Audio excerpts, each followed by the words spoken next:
نظر کے بارے میں پوچھ رہے ہیں. نظر کہ گاؤں میں لوگ کہتے ہیں کہ کوئی بھی نئی چیز لو تو نظر لگتی ہے. دیکھو اس میں نظر تو برحق ہے، لگنے کا امکان ہوتا ہے، لیکن ہر وہ چیز جس کا امکان ہو ضروری نہیں ہے کہ وہ لازمی ہو بھی جائے. امکانات کی دنیا تو بہت بڑی ہے نا، اس میں افراط اور تفریط ہے. کچھ لوگ تو ایسے ہیں جو نظر کے وجود ہی کو نہیں مانتے، وہ کہتے ہیں نظر سرے سے لگتی ہی نہیں ہے. اور کچھ لوگ کہتے ہیں ایسے ہیں کہ اس میں بہت مبالغہ کرتے ہیں، ان کو ہر وقت لگ رہی ہوتی ہے ان کے رائے کے مطابق کہ اس کو لگ گئی، اس کو لگ گئی، اس کو لگ گئی، یہی چلتا رہتا ہے پروگرام. تو نہ اس میں وہمی بننے کی ضرورت ہے اور نہ نظر کا انکار کرنا جائز ہے ہمارے لیے. جو لوگ نظر کا انکار کرتے ہیں نا، وہ ہیں سیکولر لوگ، لبرل لوگ جو شریعت کو نہیں مانتے. وہ کہتے ہیں اس کی کیا دلیل ہے؟ بھائی ہمارے پاس دلائل مشاہدہ بھی دلیل ہوتی ہے، لیکن وحی خود دلیل ہے ہماری نظر میں. وحی جب نبی صلی اللہ علیہ وسلم نے بتا دیا کہ العین حق، نظر برحق ہے، تو ہمارے لیے یہ بھی ایک دلیل ہے.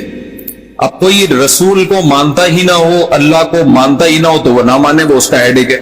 ہم کوئی سائنسدانوں کو مجبور تھوڑی کرنے ہیں کہ آپ نظر کو مانو. سائنسدان جنت مانتے ہیں کہ جنت ہے؟ جواب دینا. سائنسدان مانتے ہیں موت کے بعد دوبارہ زندگی ہے؟ یہ سائنس کا ٹاپک ہی نہیں ہے بھائی، اور سائنس یہاں تک پہنچی نہیں ہے.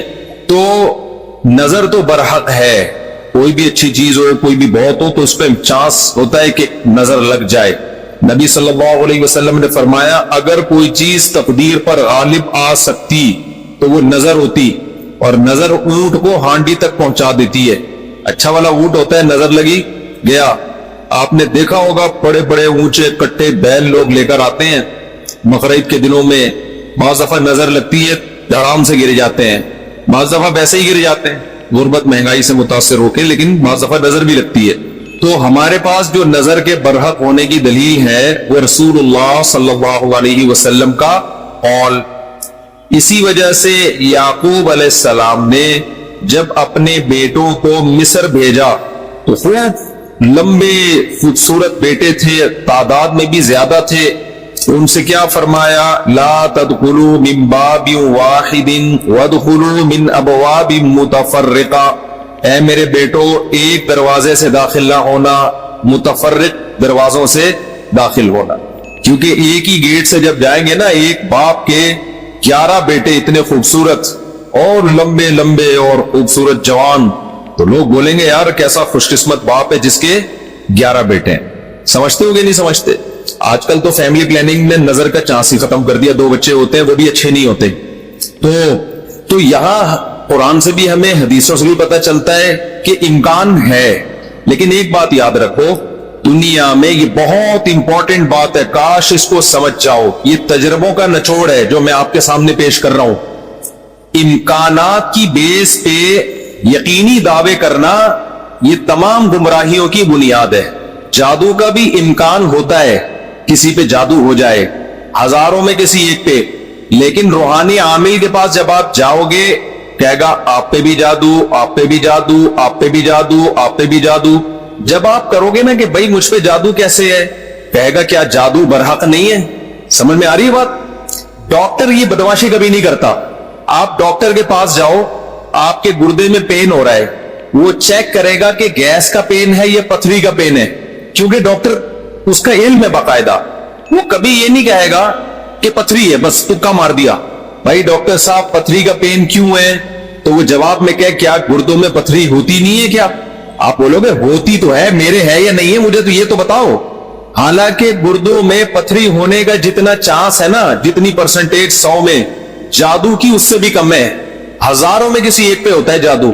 لیکن عاملوں کے پاس جب آپ جاؤ، یہاں الحمدللہ کچھ عامل ہیں جو میرے خلاف ایک فل پروپیگنڈا شروع کیا ہوا. اتنی خوشی ہوتی ہے مجھے، میں آپ کو بتا نہیں سکتا. جب عامل میرے خلاف بولتے ہیں اتنی خوشی ہوتی ہے، اور میں کہتا ہوں کمبختو تمہارے پاس جادو، چڑیل، جن، بھوت، تم میرے خلاف بولتے کیوں؟ نقصان پہنچا دو یار. تو اس سے ان کا کمزور ہونا اور ثابت ہو جاتا ہے کہ ان تلوں میں تیل نہیں ہے. خیر میں نظر کے موضوع کو مکمل کروں کیونکہ روحانی عاملوں کی بات آتی ہے تو مجھے ان کے خلاف بولنے میں ایسا خون بڑھتا ہے، میرا ایک دم جوش میں آ جاتا ہوں. ایسا لگتا ہے کچھ نہیں بھی کھایا ہو پاور آ جاتی ہے باڈی میں. ان کے خلاف بولنے میں مزہ بہت آتا ہے.